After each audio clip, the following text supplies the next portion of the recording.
আমরা পেছনে ফিরে যেতে চাই না। এত কিছুর পরও আমরা নেগেটিভ পলিটিক্স করতে চাই না। ঢাকা বিশ্ববিদ্যালয়ের অনেকগুলো পেজের অ্যাডমিন যারা সাদিককে আমার সাথে সরাসরি জড়িত। 20 বছর যারা ছাত্র দলে বাংলাদেশের একটি শিক্ষা প্রতিষ্ঠানে গণরুম, গেস্ট রুম জোরপূর্বক ভাবে কর্মসূচি নেওয়ার সাথে ছাত্র দলের নাম কি জড়িত রয়েছে?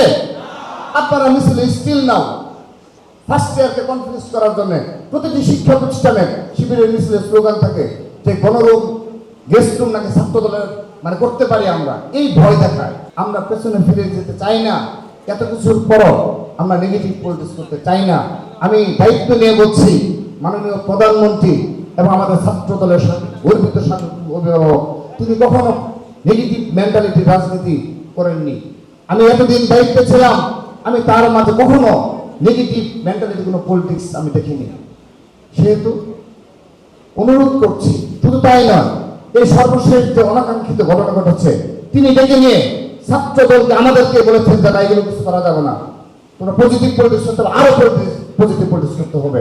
আমাদের কাছে তিনি ব্যাখ্যা চেয়েছেন যে কেন এই ঘটনা ঘটলো, কিন্তু অপর পক্ষে যারা রয়েছেন তাদের আচরণ এবং তারা সরাসরি প্রত্যক্ষভাবে এই মব কালচার এবং সোশ্যাল মিডিয়ার যে ষড়যন্ত্রমূলক, প্রপাগান্ডামূলক, অশ্লীলতার যে অপরাজনীতি, টোটালি প্রত্যক্ষভাবে তারা সেখানে জড়িত এবং শেল্টার দেওয়া হয়।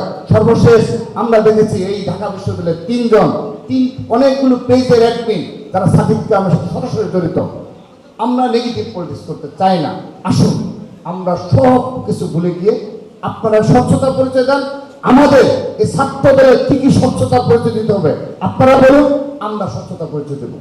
আপনারা এখনো মিছিলে সেই স্লোগানে গতানুগতিক ধারার যে হল রুম, গেস্ট রুম চাই না, 15.5 বছর, 17.5 বছর 111 সহ সর্বশেষ 2 বছর ধরেন 20 বছর যারা ছাত্র দলে বাংলাদেশের একটি শিক্ষা প্রতিষ্ঠানে গণরুম, গেস্ট রুম জোরপূর্বক ভাবে কর্মসূচি নেওয়ার সাথে ছাত্র দলের নাম কি জড়িত রয়েছে?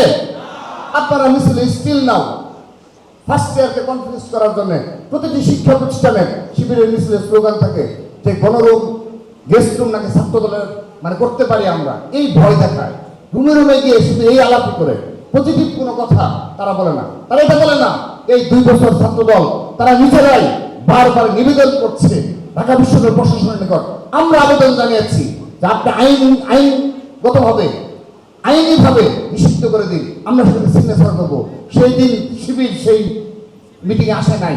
আমরা সেদিন ছিলাম, 5টি ছাত্র সংগঠন ছিল। আমরা বারবার লিখিত দিয়ে এসেছি যে গণরুম, গেস্ট রুম এগুলো ঢাকা বিশ্ববিদ্যালয় পুরো বিশ্ববিদ্যালয়ে থাকা চলবে না। আর আমরা এটি আইনগতভাবে লিখিতভাবে করতে চাই যেন তারা এইটি নিয়ে আর অপরাজনীতি করতে না পারে। আমাদের সম্পর্কে কোনো কালিমালুক্ত ইতিহাস লেখা হবে না ইনশাআল্লাহ। যদি সঠিকভাবে ইতিহাস লিপিবদ্ধ হয়, ছাত্র দলকে নিয়ে গর্বে এই বাংলাদেশের সকল শিক্ষা প্রতিষ্ঠানের সেই আগামী প্রজন্ম গর্বিত হবে যে ছাত্র দলের নেতা কর্মীরা অত্যন্ত সহনশীল ভাবে তারা এই পরিস্থিতি মোকাবেলা করেছে।